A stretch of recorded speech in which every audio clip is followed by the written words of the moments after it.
Magandang araw po sa ating lahat. I-share ko lang po yung natutunan ko, yung dalawang bagay na dapat mong gawin bago mo gamitin ang isang analog multimeter. So, yung una, dapat masigurado pala natin na yung pointer nito ay nakatutok doon sa may infinity. Dahil isa yun sa mga dapat gawin para pag mag-measure tayo ng resistance, tama yung value na makukuha natin. And at the same time, kapag nakatutok yan sa infinity, nakatutok na rin siya dun sa tatlong zero na nandito. Dito naman kasi sa area na ito, gagamitin natin yung mga values dito kapag magsusukat tayo ng alternating current and direct current voltage, and at the same time, pag magsusukat tayo ng direct current na kuryente. Kung ang pointer niya ay hindi nakaturo dito sa infinity, gagamitin lang natin itong zero position adjuster or tinatawag din itong infinity knob or zero corrector. Para gamitin yan, kinakailangan lang natin ng isang screwdriver. So, halimbawa, galawin natin ito.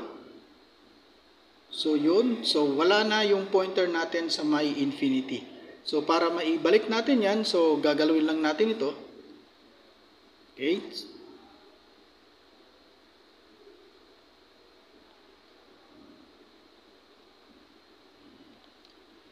So, naibalik na natin siya doon sa may infinity.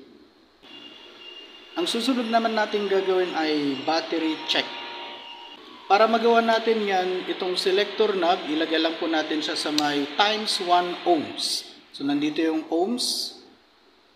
So, dito tayo sa times 1. And then, itong 0 ohm adjuster po niya, isagad lang po natin siya papuntang clockwise.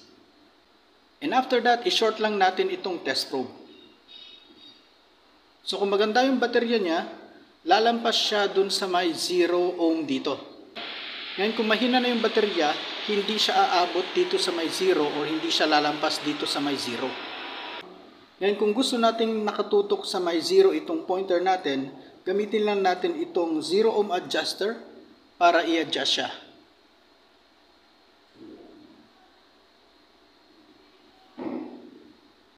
Anyway, yung gamit ng 0 ohm adjuster dito, halimbawa, ilalagay natin siya sa times 10 ohm, tapos i-short natin itong test probe. So, mawawala na siya ulit doon sa may 0. So, gamit ang 0 ohm adjuster, i-adjust ulit natin siya para mapunta siya ng 0.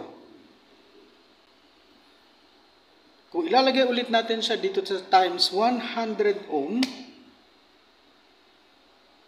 so mapansin natin, pumitik konti yung ating pointer palayo doon sa may 0. So, gamit ulit ang 0 ohm adjuster, itututok ulit natin, i-adjust natin papunta dito sa 0.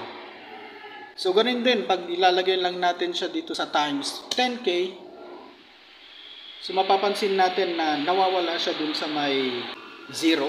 Kaya gamit ang 0 ohm adjuster, i-adjust lang natin para mapunta siya doon sa may 0.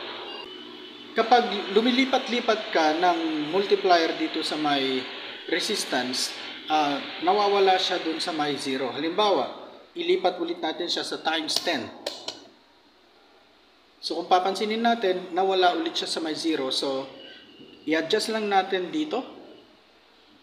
Okay, pa-clockwise ang ikot natin. Then, nandun na siya ulit sa may 0. So, yun po yung mga natutunan ko na dapat gawin muna bago mo gamitin ang isang analog multimeter. Maraming salamat po.